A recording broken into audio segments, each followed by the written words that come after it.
Bagi saya, belajar dengan guru yang salah pun umpama belajar dengan syaitan juga. Tuan-tuan, sebab itu kalau kita tengok ulama dahulu seperti Imam Bukhari, Syafi'i, Hanafi, Hambali dan sewaktu dengannya Maliki, mereka mempunyai lebih daripada satu guru. Mereka ada ramai guru. Bawa saya kepada poin saya yang ini. Bila Datuk Seri Anwar Ibrahim membawa cerita tentang Ashabul Kahfi, pemuda daripada gua atau The Seven Sleepers dalam naratif cerita Bible daripada cerita Kristian, beliau terus dikecam. Saya dah jelaskan, ramai ulama' dah menjelaskan, itu tak ada isu sebenarnya. Apa yang PMX itu sebut adalah salah satu pandangan daripada pandangan mufassirin. Bukan satu benda yang salah. Tetapi wacana baik harus diculang, bukan dicerca, bab kata PM. Perdana Menteri berkata suatu wacana yang baik harus dijulang dan bukan dicerta dengan kritikan melampau. Khususnya melibatkan konteks Al-Quran yang kini semakin meluas dibahas di media sosial. Menurut catatan di aplikasi X, Anwar menyentuh mengenai satu majlis melibatkan penjawat awam yang kisah Ashabul Kahfi tersebut. Tapi yang menariknya tuan-tuan, bila perbincangan ini ada satu video, ada dua caption. Walaupun Ustaz Dr. Rozaimi ni dia ada kritik saya dahulu pasal saya kata baik tak payah bagi bantuan pada Kelantan dengan Terengganu masa kalah PRK itu kan. Dia ada kritik saya. Tak apalah, itu kritikkan dia lah. Saya tak ada isu tentang benda tu. So dia compare dua. Masa Ustaz Azhar Idrus live, 22,000 orang menonton. Masa Ustaz Rozaimi live, hanya 800 ke 900 orang saja menonton. Tengok siapa yang benar. Tengok 22,000 orang live. Tengok hanya 800 menonton Rozaimi. Maka dengan itu, Azhar Idrus Allah benar. Tuan-tuan, saya nak bagi tahu, yang tengok konsert Coldplay 70,000. 75,000 tengok konsert Coldplay. Azhar Idrus bawa 22,000. Adakah Coldplay itu benar?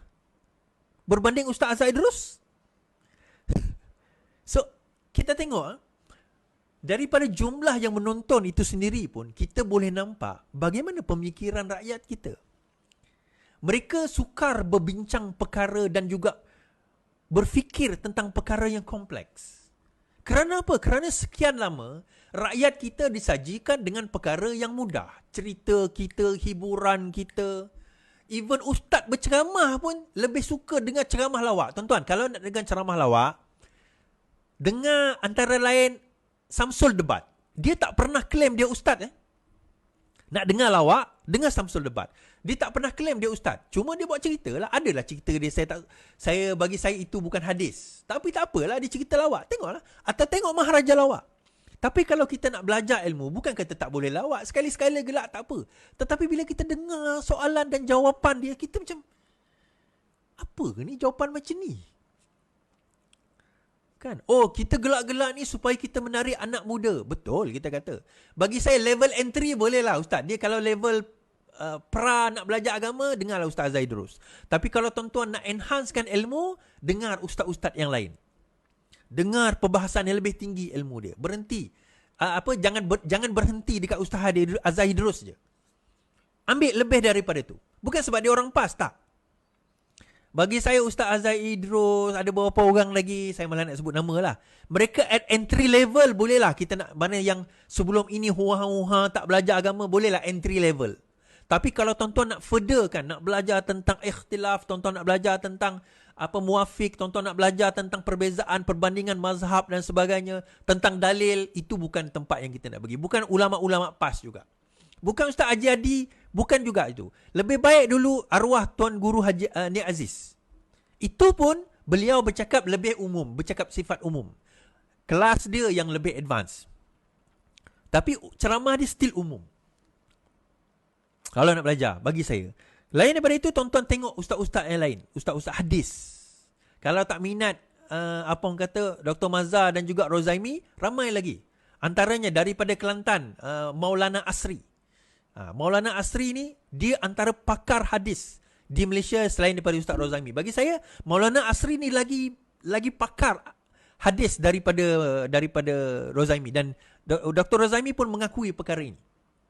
Antara lain lah. Kalau nak belajar hadis, kalau nak belajar tentang apa orang kata tentang fiqh, bagi saya kalau tak nak orang kata Wahabi, Syihabuddin Ustaz Syahabuddin, Ustaz, ada beberapa ustaz saya tak ingat nama dia orang. Itu antara yang bukan golongan salafi ni. Seperti kalau ada Dr. Kamili, itu salafi. Salman Ali, itu salafi.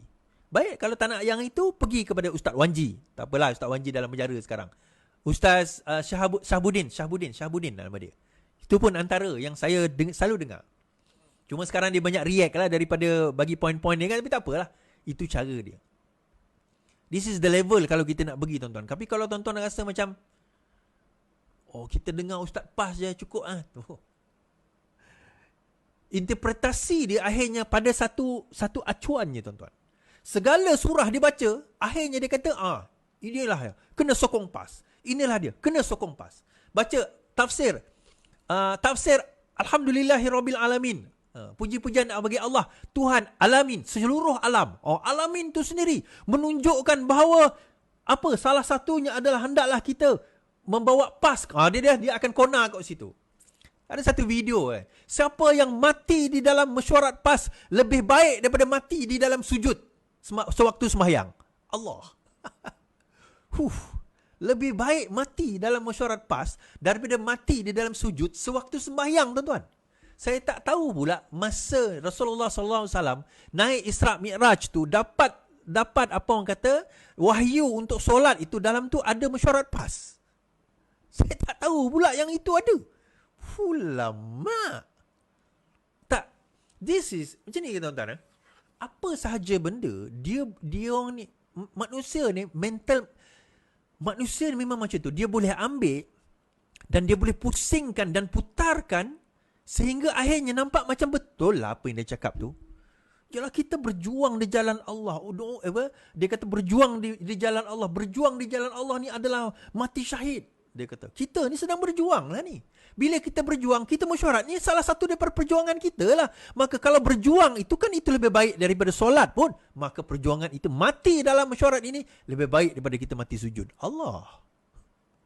Itu cara dia pusing. Tuan-tuan, saya tengok dokumentari tadi. Minta maaf lah saya bore sikit. Sebab saya nak bawa ke tahun baru ni, tuan-tuan. Kita tahun baru ni, kita kena ada pemikiran baru lah. Saya tengok satu dokumentari dekat Netflix tadi tau. Berkenaan dengan ajaran sesat. Di Korea, agama Kristian.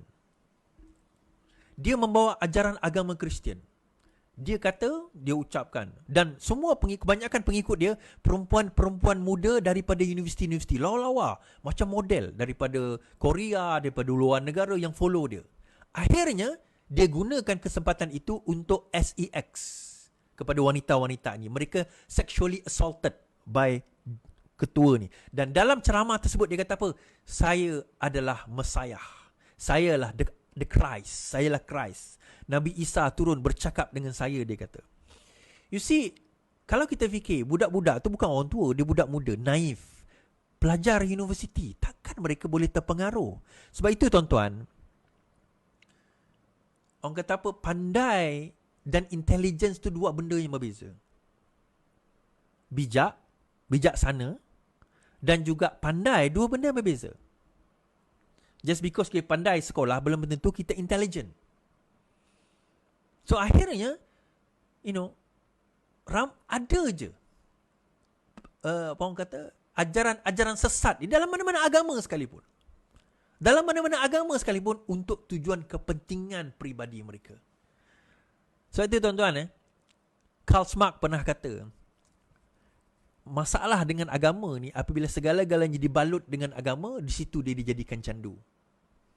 Dia bukan Karl Marx tu menolak agama per se, dia tolak agama per se lah. Tetapi dia kata, agama tu, masalahnya pada waktu zaman dia, orang membalut apa sahaja dengan agama, kemudian disuap ke mulut pengikut dia, dan orang percaya itulah agama. Padahal agama tak pernah ajar benda tu. Agama tak pernah ajar perkara tersebut. Tetapi mereka beranggapan itulah agama. Kenapa, tuan-tuan? Sebab mereka malas untuk nak berfikir, nak mengkaji. Okey, malas satu hal. Kedua, mereka cari guru yang salah. Ada orang kata tidak berguru, berguru dengan belajar membaca kitab tanpa guru itu umpama belajar dengan syaitan. Bagi saya, belajar dengan guru yang salah pun umpama belajar dengan syaitan juga. Tuan-tuan, sebab itu kalau kita tengok ulama dahulu seperti Imam Bukhari, Syafi'i, Hanafi, Hambali dan sewaktu dengannya Maliki, mereka mempunyai lebih daripada satu guru. Mereka ada ramai guru. Kerana apa? Kerana mereka nak tengok. Bukan nak tengok kaji ilmu teguh tu. Bila kita buka minda kita kepada banyak pemikiran, dan kita realize ada titik corak cara yang lain yang kita tak nampak. Rupanya ada pandangan lain. Oh, begini, begitu. Baru saya faham.